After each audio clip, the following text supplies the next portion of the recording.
काय चाललंय काय आपल्या महाराष्ट्रामध्ये आणि भारतामध्ये.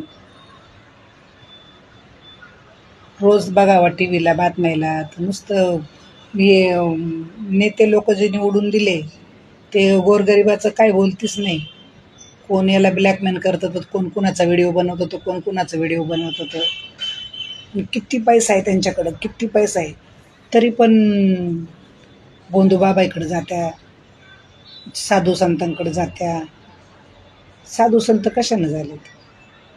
ते का काही वरून अमृत पिऊन आले त्यांच्याकडे जात्या आणि ते तुम्हाला ते थोडं त्याच्यातून ते अमृत थोडं तुम्हाला देते आणि तुम्ही मरणार नाहीत. प्रत्येकाचं वेळ जेव्हा भरली दूर बनताना, जेव्हा दोरी आपली रशी तुटली, टाईम संपला, तेव्हा जाणंच आहे. तुम्ही कुठेही जा, तुम्ही हिरे जवारात उकळून पाणी प्या किंवा तुम्ही सोनं उकळून पाणी प्या, आणि का तुम्हाला वाटेल मग आम्ही आतून आमचं शरीर लय मजबूत राहील आणि आम्ही मरणार नाही. असं नाहीच आहे ना.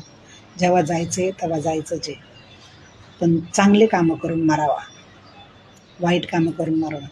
ज्याच्याकडं खरं सांगते जेवढा पैसा येतो ना त्याच्या अजून अशी भूक वाढती, अशी भूक वाढती, तो अजून त्याला असं वाटतं अजून किती लुटून किती नाही, किती बंगले घेऊ आणि किती जमीन घेऊ आणि किती गाड्या घेऊ आणि किती काय करू.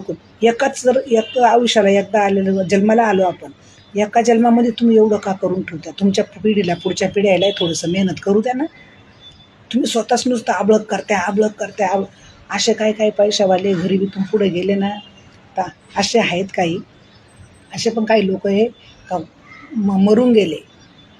APJ अब्दुल कलाम, रतन टाटा, काही ना स्वतःसाठी काही नाही कमावलं, जगासाठी केलं.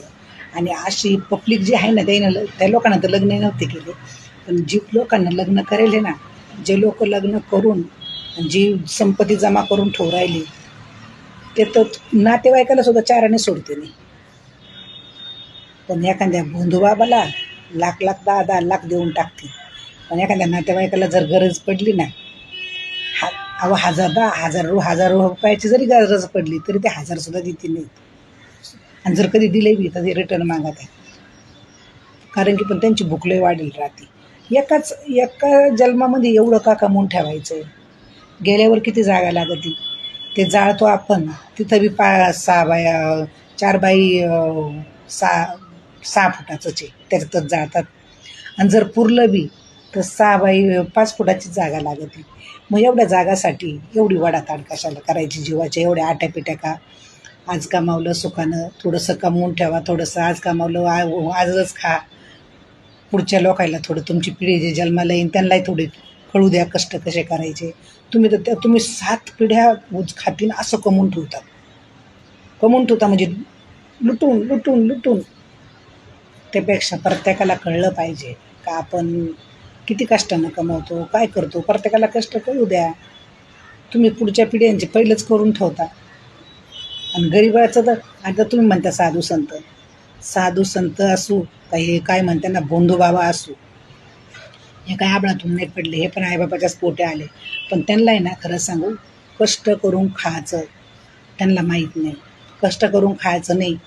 एकदा मंदिरात बसलं का पुढं हे जे म्हणते ना फा जादूटोणा केला, म्हणलो येड्यात काढलं लोकायला, मग तिकडं पैसा भेटतो, भरपूर पैसा भेटतो. मग त्यांचं खाणं चांगलं काजू बदाम काय काय काय काय खात्यात पित्यात, चांगलं राहतात. मग ते काही लोक तर असे पण खात्यात, पण असे कितीतरी गोसावडे तर ते मर्डर करून दाढी बिडी वाढून साधू संत बनले. हां, हजारातून लाखातून असे काही साधू संत असतील का? ते सत्य आहे ना, असे काहीच वाईट कामं करेल नाही. पण मी तर म्हणते कमी कमी 1000-500 त्याच्यातून वाईट काम करून घ्यायचं. काही बी मर्डर करा, कोणाची इज्जत लुटा, काही करा, आणि दाढी केस वाढवले का झाला बाबा. का त्या बाबाकडं येड्यावानी परत काही लोकांकडं. बरं ठीक आहे, ते जरी बाबा बनले, ते कोणाला बोलवायला जाते का घरी? आमच्याकडे या, तुम्हाला तुमचा हात पाहून मी तुम्हाला काही सांगतो. पण ज्या लोकांकडे लय पैसा येतो ना, वळवळ होती ना पैशाची, कुठं घालवायचे ते, आणि अजून पैसे कुठून येतील, अजून कोणाचं पद कुठं भेटन, आणि कोणची जागा मला भेटन, कोणचा बंगला मला लुटता येईल, ते बघण्यासाठी लोक स्वतःहून त्यांच्याकडे जातात. ते काय कोणाला बोलवित नाही. आणि जे लुटतात साधू संत, त्यांचं काय मी समर्थन करीत नाही. पण मूर्ख कोण आहे? आपण स्वतः जातो, स्वतः आपलं जीवन त्यांच्या सामने समर्पित करतो. ही आपली चुकी आहे, त्यांची नाही. आणि एक जण गेलं का अजून दुसरं स्वतः फसलं का दुसऱ्याला बी जाळ्यात वडीतं, दुसऱ्यालाही घेऊन जातं. त्यापेक्षा हिरेकंठे उद्योग केल्यापेक्षा चांगले चांगले माणसं आहे तुम्ही, चांगले चांगले बाया आहे तुम्ही, कामधंदे करावा, मस्त आपलं तुमचे घरदारं सांभाळावा, तुमचे लेकरं बाळा लहानचे मोठे करावा. आता बघा, आपण म्हणतो रोडवर बघा कितीतरी लोक भिकारी आहेत, भिकारी भीक मागून. अहो त्या भिकाऱ्याकडे बी गाडी बंगले, तुम्ही त्यांना आळा घाला. तुम्हाला तुम्ही जर मंत्री संत्री असेल ना, तुम्हाला निवडून दिल्यावर तुम्ही त्यांना आळा घाला. त्यांच्याकडे एक जणाकडं एवढ्या पुरी रोडवर त्या याच्या उभ्या राहतात, नाक्यावर चकनाका अमुक तमुक, त्यांच्या प्रत्येकाच्या बगल्यात लहान पोरी. म्हणजे किती पोरं त्यांना, आणि किती जनसंख्या त्यांची वाढवून ठेवली. त्यांना आळा घाला, त्यांना कामधंद्याला लावा, त्यांना कामधंदे सांगा का तुम्ही कामं करून खा हे मग. कारण की त्यांना कष्ट नको आहे. हात पसरला, कोणी लईच पैशावाला असलं 100ची नोट ठेवतं, हात पसरला कोणी 10ची नोट ठेवतं. वरच्या वर पैसा कमवत्या आणि वरच्या वर मजा करत्या, आणि दिवसभर पैसे मागायचे आणि रात्रीचं पुलाखाली झोपायचं आणि चोऱ्या माऱ्या करायच्या. आणि भरपूर जनसंख्या वाढून ठेवायची, त्यांचे भरपूर मुलं बाळ आहेत. काही असे काही भिकारी आहेत का त्यांचे दिवसभर भिक मागायचे आणि रात्रीचं त्यांचे गाडी बंगले, त्यांचे पोरंसुद्धा बाहेर देशात शिकायला. असे पण आता मी बातमीला बघितलं म्हणून सांगते, असे पण भिकारी आहे. मग अशा भिकाऱ्याला भीक दिल्यापेक्षा आणि त्या भिकाऱ्याला रस्त्यावर उभं राहू दिल्यापेक्षा सरकारनं त्याच्यावर बंदी आणा ना. कोणीच रस्त्यावर असं उभा नाही राहायला पाहिजे, कोणालाच ही उभा नाही दिली पाहिजे. आपले कष्ट करा आणि खा. दुसरी गोष्ट राहिली, अशी व्यक्ती सरकारमधून गेली पाहिजे उंच पदावर, संसदमध्ये, सरकारमध्ये, खूप शिकलेले, सवारलेले, खूप शिकलेले, आणि तिसऱ्या जगाचं भलंचा विचार करेल, सगळ्या जगाचं भलं करेल. अशी व्यक्ती तुम्ही निवडून द्या.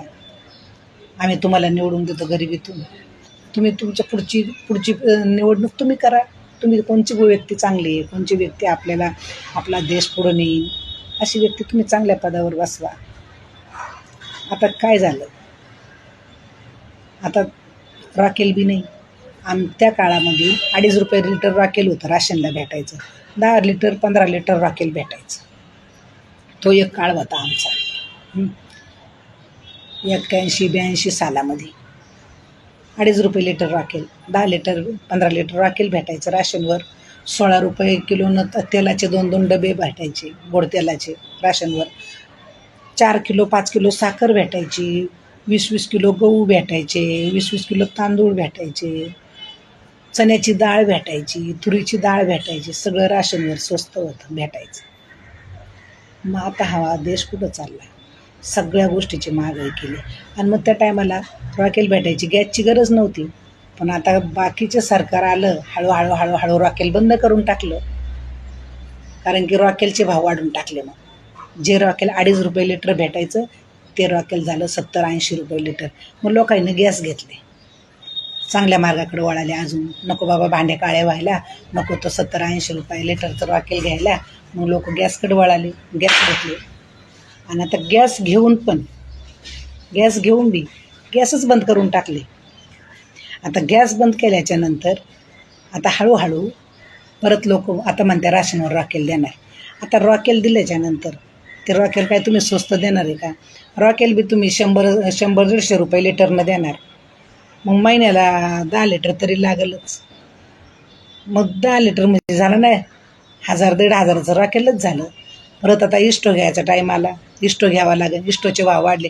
त्या टायमाला 200 रुपयाला आणि 250 रुपयाला इस्टो होता. पितळाचा एवढा मोठा इस्टो 250 रुपयाला घेतलेला, 2.5 लिटर रॉकेल त्याच्यात बसायचं. आता तेवढा इस्टो घ्यायला गेलं का 1000-2000 रुपये लागतील. आणि मग परत एकदा रॉकेल चालू झालं, हळूहळू सुरळीत होईल, परत गॅस चालू करतील. मग ते इस्टो पडले का बाजूला भंगारात. म्हणजे असं बी नाही, जगूही देते नाही, मरूही देते नाही, जगूही देते नाही. म्हणजे तुमची जी काय म्हणते ना ते, जीत बी तुमची पट बी तुमचीच. सगळ्या गोष्टी तुमच्याच खऱ्या. गरीब आपलं मरतंय मंचामध्ये. राखेल बंद गॅस बंद झाला तर राखेल घेणार, राखेल बंद झाला का परत गॅस घेणार. आता लाकडं तर आहे नाही. आता सगळ्या झाडाझुडपं तोडायला बंदी आणलेली. आता उलटं झाडझुडूप तोडलं तर त्याच्या जागावर दुसरं झाड लावावं लागतं. आता तर लाकडं लुकडं आहे नाही. मग आता करणार काय लोक, काय करणार. जे हे मोठे लोक आहे यांना काही फरक पडत नाही. काय होतंय गरिबासंग, काय होतंय आम जनता संग, यांना काहीच फरक नाही पडत. यांचं फक्त आपलं घरातून निघालं, गाडीत बसलं, गाडीतून निघालं, एरोप्लेनमध्ये बसलं आणि वरच्यावर उडलं, कोणच्या गावामध्ये जायचं तिकडे जाऊन उतरलं आणि तिथं काय दोन शब्द अंगणांग मांगणांग फंगडांग फंगडांग बोलले का परत ते तिथून निघाले. त्यांच्या डोक्यावर छत्री धरतात लोक का ते परत गाडीत बसले का एरोप्लेनपर्यंत जातात, तिथं एरोप्लेनमध्ये बसले का परत आपल्या घरी आहे. त्यांना काही फरक पडतो, पण गरीबाला खूप मोठा फरक पडतो. पण गरीब जनताचा काही विचार केला आहे का कधी? तो तरी विचार करा आणि चांगले विचार करा. आणि ज्यांच्याकडले पैसे वळवळ करतात ना ते स्वतःहून बोंधूबाबाईकडे जातात. आणि त्याच्यात बोंधूबाबाची बी तेवढीच गलती आहे. त्यांना आम्ही चांगलं नाही म्हणते, आम्ही तर जाती नाही, आम्हाला ते आवडत पण नाही, आम्ही मानतच नाही बोंधूबाबा फिंदूबाबा काय ते. आपल्या हातात काय लिवलेलं आहे, आपल्या हातात कष्ट लिवलेले आहे. आपण मेहनत करा. आजचा दिवस गेला चांगला गेला, उद्याचा कसा जाईल. उद्या सकाळ झाली, उद्या परत कामं करा, 4 पैसे कमवा, संध्याकाळी आणून खर्च करा आणि खा. आजचा दिवस गेला तो खरा, उद्या कोणी पाहिलं. आत्ताचा घडीचा भरोसा नाही. सगळे दव्या पाण्याचे भाजीपाल्या धान्य धुन्य सगळे दबे मारलेले येऊ राहिले. घडीत माणूस बसला माणूस. आता आमचा कामातला एक माणूस असा आमच्या संग शूटिंगला जायचा, बसमध्ये बसला बिचारा, शूटिंगला गेला, 400 रुपये कमवायचा. त्याला 2 मुली होत्या, मुलगा नव्हता. आणि शूटिंग 400 रुपये भेटायचे. बसमध्ये बसला आणि बसमध्ये बसल्या अटॅक आला आणि बसमध्येच मरून गेला. काय लागतं माणसाला, घडीचा भरोसा नाही माणसाचं. काय एवढं नुसतं आवळं आवरून जमा करून याला लूट त्याला लूट, याला लूट त्याला लूट. अरे लुटलं तर कमीत कमी सगळ्या गरीबात वाटलं तरी पाहिजे. ते वाटा तरी नाही, फक्त तुमच्या पुरतंच जमा करणार तुम्ही. ते कोणी असो. असे आपले पण लय आहेत मोठे मोठे नातेवाईक पैशावाले. काय त्यांचं मोठेपणा करायचा. गरीब सत्य बोलतो, पण त्या सत्य बोलणाराचं लई टोचून लागतं. म्हणता ना मिरची कधी लागते, ते खरं बोलल्यावर मिरची लागते. म्हणून आमच्यासारखे माणूस आहे ना खरं बोलतं. आमच्याकडं काही नाही. आज खाल्लं, उद्याचा दिवस कसा जाईल उद्या पाहून घेऊ. आम्ही असं जमा करून नाही ठेवलं काही. काही लोकायला काही लोक ते जमा करण्यासाठी बोलू नये. आता जाऊ द्या, काय बोला. आपली जात पण चोरतात, आपला देव पण चोरतात. आणि म्हणजे आपले उद्या जर समजा एखाद्याची आई लई मोठ्या घरची आणि लई गोरी पान आणि लई पैशावाली, तिला आपली आई म्हणू का? नाही ना. काही लोक ते पण करतात आता. कारण की एक आहे, आई कशी असो, आई गोरी असो का काळी असो, आई श्रीमंत असो का गरीब असो, आई आई असते. ती 9 महिने प्रत्येक मुलाला पोटात ठेवते. मग आपली आई जर गरीब असेल तर आपल्या आईला काय आपण लपवायचं. आणि श्रीमंत आईला तुम्ही किती दिवस आई म्हणणार? ती 1 दिवस आई म्हणू देईन, 2 दिवस आई म्हणू देईन, तिसऱ्या दिवशी चांगला तोंड पाहून लात मारीन. तसं आपल्या जातीचा आपल्याला अभिमान आहे. प्रत्येकाला आपल्या जातीचा अभिमान आहे.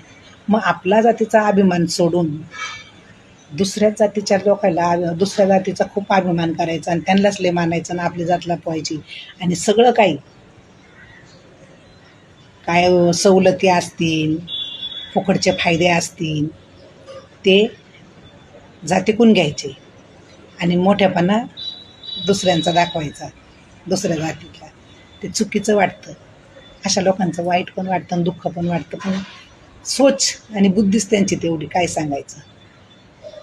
ठीक आहे, काही चुकलं असं माझ्या व्हिडिओमध्ये बोलताना त्याच्याबद्दल मी काही म्हणणार नाही का, माफी मागणार नाही.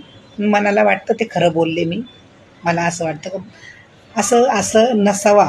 जे काही घडतंय वाईट ते नसावा, आणि जे काही चांगलं करायचं आहे ते चांगलंच करावं लोकांनं. त्यासाठी मी काय कोणाला सल्ले नाही देत, पण एक असं व्हिडिओ बनत बसले तर असं वाटलं का बोलावं असं, का लोकांचे डोळे तरी उघडतील. मेन तर मला जात लपवणार आहे आणि आपण कुठच्या धर्माचे त्याला पावणार लोकांचा लय राग येतो. कोणी तुम्हाला सांगत नाही तुमची जात लपवा का तुमचा धर्म लपवा, पण आपणच मूर्ख आहे. आपणच आपली जात लपवून त्यांना मोठ्यापणा देतो.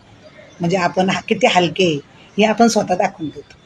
म्हणून व्हिडिओ जर आवडला तर खरंच लाईक करा, नाही आवडला तर त्याच्यात रागही नका येऊ देऊ. पण जय भीम, जय भीम, जय महाराष्ट्र.